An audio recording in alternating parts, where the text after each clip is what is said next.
সৰুৰে পৰা দেউতাৰ বন্ধুৰ ল'ৰাজন আমাৰ ঘৰত আছিল। তাৰ মাক দেউতাক সৰুতে ঢুকাইছিল। তাৰ বয়স 25 বছৰ আছিল। তাৰ নাম দিগন্ত আছিল। সি মোৰ মা আৰু দেউতাতকৈ বেছি ঘনিষ্ঠ আছিল। লাহে লাহে মই ডাঙৰ হৈ আহিছিলোঁ আৰু তাৰ আৰু মোৰ মাজৰ বন্ধুত্ব গভীৰ হৈ আহিছিল। সেই সময়ত মই নতুনকৈ যৌৱনত ভৰি দিছিলোঁ। মোৰ বয়স 15 বছৰ আছিল আৰু মই মোৰ বন্ধু-বান্ধৱীৰ পৰা এজন পুৰুষ আৰু এগৰাকী মহিলাৰ সম্পৰ্কৰ বিষয়ে নতুন নতুন কথা শুনিছিলোঁ। দিগন্তৰ লগত মোৰ বন্ধুত্ব ইমানেই গভীৰ আছিল যে মই সকলো কথা তাৰ লগত শ্বেয়াৰ কৰিছিলোঁ আৰু তাৰ লগত কথা পাতি মনটো বহুত পাতল পাইছিলোঁ। তাৰপিছত এদিন ৰাতি মা আৰু দেউতা ঘৰত নথকাৰ সময়ত তাৰ মূৰত বহুত বিষ হৈছিল আৰু সি মোক কৈছিল যে পূজা, প্লিজ মোৰ বাবে চাহ একাপ বনাই মোৰ ৰুমলৈ আনিবা। মই খৰধৰকৈ চাহ বনাই তাৰ ৰুমলৈ গ'লোঁ। সি মোক চাহখিনি টেবুলত ৰাখিবলৈ ক'লে। চাহখিনি টেবুলত থৈ উভতি আহিব লওঁতেই সি মোক গাত ধৰি ক'লে, শুনা, আজি ঘৰত কোনো নাই। তোমাৰ হয়তো অকলে ভয় লাগিব পাৰে, গতিকে আজি তুমি মোৰ ৰুমতে শুবা। মই তোমাক এটা ভিডিঅ' দেখুৱাম। তাৰপিছত মই তোমাক বুলি কৈ সি ৰৈ গ'ল।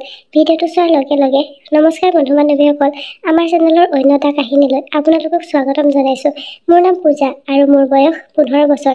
মই এইবাৰ নতুনকৈ মেট্ৰিক পাছ হৈছোঁ। মোৰ পঢ়িবলৈ বৰ মন আছিল, কিন্তু মোৰ দেউতাৰ চিন্তাধাৰাবোৰ পুৰণিকলীয়া আছিল। তেওঁ বিচাৰিছিল যে মই পঢ়া-শুনা বাদ দি ঘৰৰ কাম-কাজত মাক সহায় কৰোঁ। ছোৱালীয়ে পঢ়ি শুনি কি কৰিব? এদিনটো বিয়া হৈ আন এখন ঘৰলৈ গুচি যাব। মই মা আৰু দিগন্তক ক'লোঁ যে মই আৰু পঢ়িব বিচাৰোঁ, গতিকে তোমালোক দুয়োজনে মিলি দেউতাক মান্তি কৰোৱা। মায়ে দেউতাক মান্তি কৰাবলৈ চেষ্টা কৰিলে, কিন্তু দেউতাই মান্তি হোৱা নাছিল। তেওঁ কৈছিল যে আজিকালি কলেজত পঢ়া-শুনা কম আৰু ভাল পোৱা বেছি হয়। তাৰপিছত দিগন্তই দেউতাক বুজাই দিলে, আমাৰ পূজাই তেনেকুৱা একো নকৰে, কেৱল মাত্ৰ পঢ়িব। তাৰ কথা শুনি দেউতাই মোক কলেজলৈ পঠিয়াবলৈ মান্তি হ'ল। দেউতাই ক'লে যে আজিৰ পৰা পূজাৰ দায়িত্ব তোমাৰ। যদি তাই কিবা ভুল কাম কৰে, এই ঘৰ আৰু পৰিয়ালটোৰ ওপৰত দাগ আনে, তেন্তে পূজাৰ লগতে তোমাকো ঘৰৰ পৰা উলিয়াই দিম। সি ক'লে, খুৰা, চিন্তা নকৰিব, মই পূজাৰ প্ৰতিটো খোজৰ ওপৰত চকু ৰাখিম।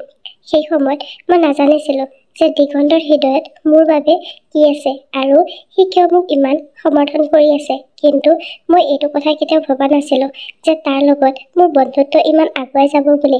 কেইদিনমানৰ পাছতে দিগন্তই মোক লগত লৈ কলেজত নামভৰ্তি কৰি দিলে। প্ৰথমতে মই বৰ সুখী হৈছিলোঁ। মই নিয়মিতভাৱে পঢ়িবলৈ আৰম্ভ কৰিলোঁ আৰু কলেজত কাৰো লগত মই ফ্ৰী হ'ব পৰা নাছিলোঁ। কলেজত দিনটো যি হয় মই ঘৰলৈ আহি ৰাতি তাক কৈ দিছিলোঁ। দিগন্তই মোৰ লগত বহুত ফ্ৰী হৈ কথা পাতিছিল। তাৰপিছত কলেজত এজনী ছোৱালীৰ লগত মোৰ বন্ধুত্ব গঢ়ি উঠিল। তাইৰ লগত বন্ধুত্ব কৰাৰ পিছত মোৰ জীৱনটো সলনি হ'বলৈ ধৰিলে। সেই ছোৱালীজনীয়ে মোক তাইৰ এংগেজমেণ্ট হৈ গ'ল বুলি কৈছিল। এদিন তাই মোক তাইৰ হ'বলগীয়া গিৰিয়েকৰ লগত চিনাকি কৰাই দিলে। তাই মোক ক'লে যে আমাৰ বিয়াখন ঠিক হৈ আছে, গতিকে আমি দুয়োজনে ইজনে সিজনৰ লগত সেই সকলোবোৰ সীমা অতিক্ৰম কৰিলোঁ, যিবোৰ স্বামী-স্ত্ৰীয়ে কৰে। এতিয়া আমাৰ মাজত কোনো পৰ্দা নাই। তাৰপিছত মই মোৰ বান্ধৱীৰ পৰা সেই সকলোবোৰ কথা জানিবলৈ চেষ্টা কৰিলোঁ, যিটো জনাৰ হয়তো মোৰ বয়স হোৱা নাছিল, বা মোৰ বয়স এনেকুৱা আছিল যে এই সকলোবোৰ কথা জনাৰ পিছত মই সহজে ভুল পথত আগবাঢ়ি যাব পাৰোঁ। তাৰপিছত কিন্তু তেনেকুৱাই হ'ল। মই সেইবোৰ কথাৰ প্ৰতি আগ্ৰহী হ'বলৈ ধৰিলোঁ। মোৰ কোনো ল'ৰাৰ লগত বন্ধুত্বত আছিল, গতিকে এনেবোৰ কথা ভাবিলেই মোৰ মনলৈ দিগন্তৰ কথা আহিছিল আৰু তেতিয়া মই মনটো বুজাইছিলোঁ যে পূজা, এইবোৰ কি আজে-বাজে কথা ভাবিছা? সি মোৰ ভাল বন্ধুৰ লগতে এজন দাদা হয়, কিন্তু তাৰ আচাৰ-ব্যৱহাৰ আৰু চিন্তাধাৰাই মোক তাৰ প্ৰতি আকৰ্ষণ কৰিছিল। মই তাৰ অন্তৰৰ কথাবোৰ এতিয়াও জানিব পৰা নাছিলোঁ। কেতিয়াবা ভাবিছিলোঁ হয়তো সিও মোৰ বিষয়ে একে কথাই ভাবে, কিন্তু কেতিয়াবা সি মোৰ লগত বহুত কঠোৰ হৈ মোক খৰাই দিছিল যে তোমাৰ দেউতা বহুত খঙাল আৰু কঠোৰ, আৰু যদি তুমি কিবা ভুল কৰা তেতিয়া তেওঁ তোমাৰ লগতে মোকো এই ঘৰৰ পৰা উলিয়াই দিব। তাৰ এই কথা শুনি মই নিজকে নিয়ন্ত্ৰণ কৰিছিলোঁ, কিন্তু কয় যে প্ৰেম অন্ধ হয়। মই যেতিয়াই কলেজলৈ যাওঁ তেতিয়াই মোৰ বান্ধৱীৰ পৰা এইবোৰ কথা শুনিবলৈ পাওঁ। কলেজৰ পৰা ঘৰলৈ ঘূৰি আহি বান্ধৱীয়ে কোৱা কথাবোৰ ভাবিবলৈ ধৰোঁ। সেইদিনা দিগন্তই অফিচৰ পৰা ঘৰলৈ ঘূৰি আহি মোৰ ওচৰত বহি ক'লে, পূজা, ইমান গভীৰকৈ কি ভাবি আছা? মই তাৰ ফালে এবাৰ চকু ফুৰাই ক'লোঁ, তুমি জানানে আজি মোৰ বান্ধৱীয়ে মোক কি ক'লে? সদায় দৰে আজি মই মোৰ অনুভৱবোৰ তাৰ লগত শ্বেয়াৰ কৰিবলৈ আৰম্ভ কৰিলোঁ। সৰুৰে পৰাই মোৰ অভ্যাস আছিল যে মই তাক সকলো কথা কৈছিলোঁ। সি মোক ওপৰৰ পৰা তললৈ চাই ক'লে, কোৱাচোন, তোমাৰ বান্ধৱীয়ে তোমাক কি ক'লে? মই ক'লোঁ, মোৰ বান্ধৱীয়ে মোক কৈছে যে ইণ্টাৰনেটত বিভিন্ন ধৰণৰ ভিডিঅ' পোৱা যায়, তাত সকলো ধৰণৰ তথ্য পোৱা যায়। তোমাৰ লগতো এটা মোবাইল আছে আৰু তুমি নেটপেকো ভৰাইছা। তুমিও চাগৈ সেই ভিডিঅ'বোৰ চাইছা, গতিকে আমি দুয়ো একেলগে ভিডিঅ'টো চাওঁ ব'লা। এই কথাকেইটা মই তাৰ ওচৰলৈ আহি ক'লো। সি চকু দুটা ডাঙৰ কৰি মোৰ ফালে চালে। মোৰ এনে লাগিল যেন সি মোক এতিয়া বহুত গালি পাৰিব, কিন্তু সি মোৰ ফালে মৰমেৰে চালে আৰু তাৰপিছত সি নিজৰ অন্তৰত কিবা এটা সিদ্ধান্ত ল'লে। তাৰপিছত সি হাঁহি মাৰি মোক ক'বলৈ ধৰিলে, চোৱা পূজা, এনেধৰণৰ কথা তুমি তোমাৰ দেউতাৰ আগত নক'বা, নহ'লে তোমাৰ দেউতাই তোমাৰ লগতে মোকো এই ঘৰৰ পৰা উলিয়াই দিব, কাৰণ মই তোমাৰ দায়িত্ব লৈছোঁ আৰু তেতিয়া মোৰ বাবে থকাৰ ব্যৱস্থাৰ সমস্যা হ'ব। যদি তুমি ভিডিঅ' চাব বিচাৰা তেনেহ'লে ৰাতি মোৰ ৰুমলৈ আহিবা, মই তোমাক সকলো ধৰণৰ ভিডিঅ' দেখুৱাম। দিগন্তৰ চকুত এটা বেলেগ ধৰণৰ হাঁহি আছিল, যিটো মই বুজিব পৰা নাছিলোঁ। তাৰপিছত সি নিজৰ ৰুমলৈ গ'ল আৰু মই পঢ়া শুনাত মন দিলোঁ। তাৰপিছত আগন্তুক সময়ত কি হ'ব সেই কথাটো ভাবিবলৈ ধৰিলোঁ। পঢ়া শুনা কৰিবলৈ মোৰ মনটো নোযোৱা হ'ল, কিন্তু পঢ়াৰ ক্ষেত্ৰত দিগন্ত বৰ কঠোৰ আছিল। তাৰ বাবে পঢ়াটো বহুত গুৰুত্বপূৰ্ণ আছিল। সি মোক কৈছিল যে প্ৰথমে তুমি তোমাৰ পঢ়া শুনাত মন দিয়া, ফূৰ্তি কৰিবলৈ বহুত দিন পাবা।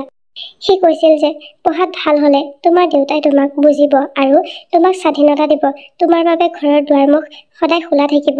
তাৰ এইবোৰ কথা মোৰ ঠিক যেন লাগিল, গতিকে মই হৃদয়ৰ পৰা সকলো কথা আঁতৰাই কলেজৰ কামবোৰ কৰিবলৈ ধৰিলোঁ।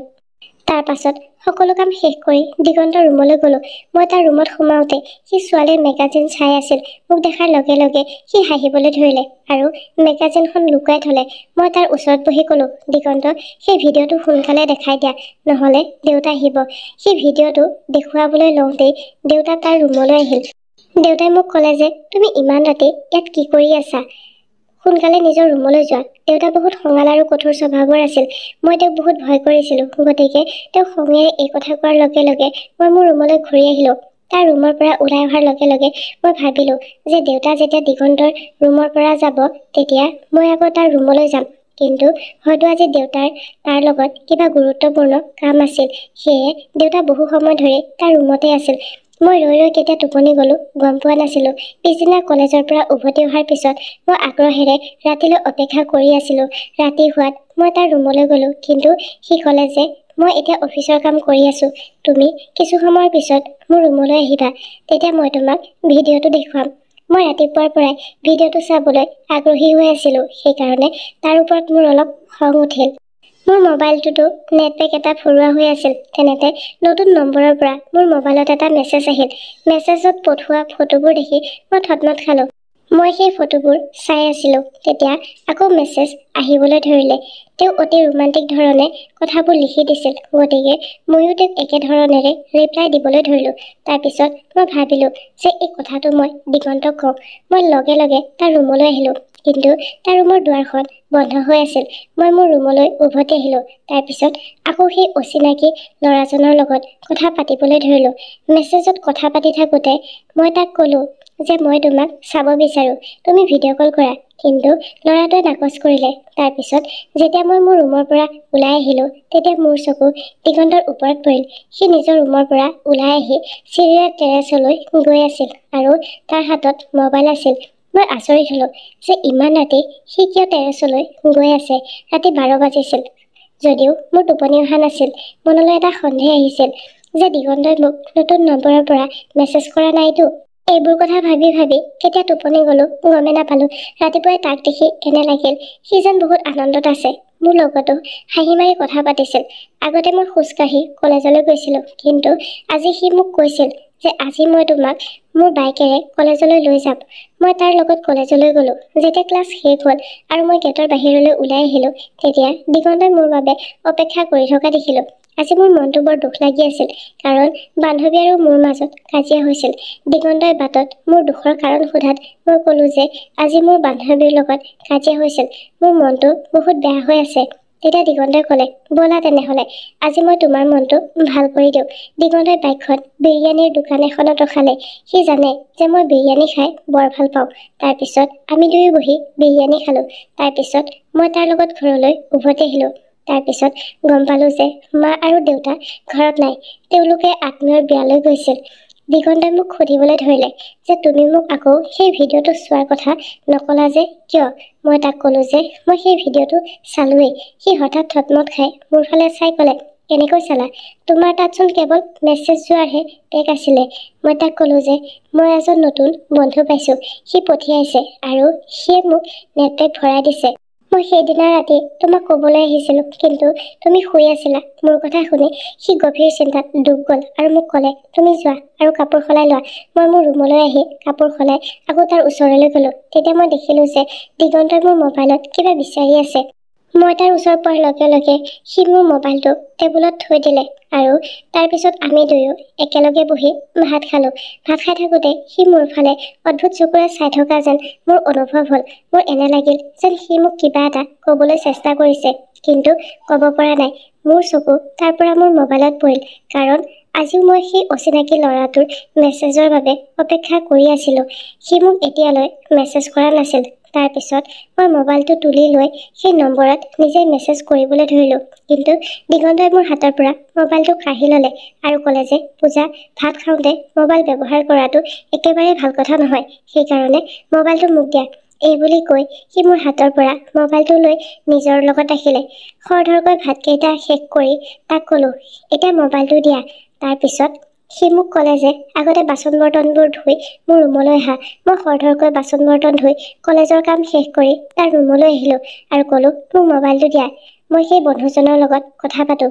সি ক'লে, মোৰ বহুত মূৰৰ বিষ হৈছে, প্ৰথমে যোৱা আৰু মোৰ বাবে একাপ চাহ বনাই আনা। মই চাহ বনাই তাৰ ৰুমলৈ আনি চাহখিনি টেবুলত থৈ ওলাই আহিবলৈ লওঁতেই সি মোৰ বাহুত ধৰি ক'লে, তুমি আজি ৰাতি মোৰ ৰুমতে থাকা। মই নীৰৱ চকুৰে তাৰ ফালে চালোঁ, কাৰণ আজি ৰাতি সেই ল'ৰাটোৱে মোলৈ ভিডিঅ' কল কৰিব। মই তাক ক'লোঁ যে মই মোৰ ৰুমতে শুম। এই বুলি কৈ মই তাৰ ৰুমৰ পৰা ওলাই আহিবলৈ ধৰিলোঁ, কিন্তু সি মোক পিছফালৰ পৰা খঙেৰে ক'লে, তুমি আজি মোৰ ৰুমতে থাকিব লাগিব। তাৰপিছত সি মোৰ মোবাইলটো লৈ বহু সময় তাত কিবা বিচাৰি থাকিলে। তাৰপিছত ক'লে যে তুমি চাব বিচাৰিছানে কোন সেই ল'ৰাটো যিয়ে তোমাক অশ্লীল ভিডিঅ' আৰু ফটো পঠায়। তাৰ কথা শুনি মই বৰ সুখী হৈ পৰিলোঁ আৰু ক'লোঁ, মই তাক চাব বিচাৰোঁ। সি মোৰ হাতত মোৰ মোবাইলটো দি ক'লে, চোৱা এইজন। ফটোখন দেখি মই থতমত খালোঁ, কাৰণ সেই ল'ৰাটো আন কোনো নাছিল, মোৰ বান্ধৱীৰ হ'ব লগা স্বামী আছিল। মই চকু দুটা ডাঙৰ কৰি তাৰ ফালে চাবলৈ ধৰিলোঁ। তাৰ চকুৰ পৰা চকুলো ওলাই আহিছিল। তাৰপিছত সি ক'বলৈ ধৰিলে যে তুমি এই ল'ৰাটোৰ কথা কওঁতে মই বুজিছিলোঁ যে নিশ্চয় কোনোবাই তোমাক মূৰ্খ বনাবলৈ চেষ্টা কৰি আছে। তাৰপিছত মই তোমাৰ মোবাইলৰ পৰা তুমি বুলি অভিনয় কৰি এই ল'ৰাটোৰ লগত কথা পাতিবলৈ ধৰিলোঁ। সি তোমাৰ ফটোবোৰ ছ'চিয়েল মিডিয়াত পোষ্ট কৰিবলৈ ওলাইছিল। যদি মই তাক ভয় খোৱাৰ লগতে ভাবুকি নিদিলোহেঁতেন, তেন্তে তুমি ধ্বংস হৈ গ'লাহেঁতেন আৰু পৰিয়ালৰ সন্মান নষ্ট হৈ গ'লহেঁতেন। তোমাৰ দেউতাই তোমাক আৰু মোক এই ঘৰৰ পৰা উলিয়াই পঠিয়ালেহেঁতেন। পূজা, তোমাৰ বয়স এতিয়া ভাল কথা শিকাৰ, এইবোৰ বেয়া কথাৰ পৰা নিজকে আঁতৰাই ৰাখা। তুমি যেতিয়া মোক এইবোৰ কথা কৈছিলা, তেতিয়া মই তোমাৰ এই কথাবোৰ শৈশৱ আৰু ধেমালি বুলি গণ্য কৰি আওকাণ কৰিছিলোঁ। কিন্তু তাৰপিছত মই অনুভৱ কৰিলোঁ যে এই কথাবোৰ আওকাণ কৰাৰ পৰিৱৰ্তে মই তোমাক ভালদৰে বুজাই দিব লাগিছিল। সেইবাবেই মই তোমাৰ লগত বন্ধুত্ব গভীৰ কৰিলোঁ। যদি সেই সময়ত কঠোৰ শব্দৰে তোমাক বুজাবলৈ চেষ্টা কৰিলোহেঁতেন, হয়তো তুমি বুজি পোৱাৰ পৰিৱৰ্তে খং কৰিলাহেঁতেন। তেতিয়া তুমি মোৰ লগত কথাবোৰ শ্বেয়াৰ নকৰিলাহেঁতেন আৰু মোৰ পৰা আঁতৰি থাকিলাহেঁতেন আৰু আন কোনোবা দুষ্ট মানুহৰ জালত পৰিলাহেঁতেন। তাৰ কথা শুনি মই কান্দিবলৈ ধৰিলোঁ। মোক সি সান্তনা দি বুজাই দিলে যে কলেজত সদায় বেয়া ছোৱালীৰ লগত বন্ধুত্ব কৰাতকৈ এনেকুৱা ছোৱালীৰ লগত বন্ধুত্ব কৰিব লাগে যিয়ে পঢ়া শুনাত চোকা। মই তাক ক'লোঁ যে আজিৰ পৰা মই কেৱল পঢ়া শুনাত মন দিম, বেয়া বন্ধু বান্ধৱীৰ পৰা দূৰত থাকিম। বন্ধু বান্ধৱীসকল আজিৰ যুগত পিতৃ মাতৃয়ে সকলো কথা সন্তানৰ লগত শ্বেয়াৰ কৰা উচিত। তেওঁলোকে শিশুকালৰ পৰাই ভাল বেয়া কামৰ শিষ্টাচাৰ শিকোৱা উচিত, যাতে স্কুল বা কলেজত যদি এনেধৰণৰ ঘটনা সংঘটিত হয়, তেন্তে সিহঁতে আহি মাক দেউতাকৰ লগত শ্বেয়াৰ কৰিব পাৰে। মাক দেউতাকে সন্তানৰ প্ৰতিটো খোজৰ চকু ৰাখিব লাগে, যাতে পূজাৰ দৰে তাই আৰু তাইৰ পৰিয়ালৰ সদস্যৰ সন্মান সুৰক্ষিত হৈ থাকে। এই কাহিনীটোৰ ওপৰত আপোনাৰ মতামত কি কমেণ্ট কৰি জনাবলৈ নাপাহৰিব। ধন্যবাদ।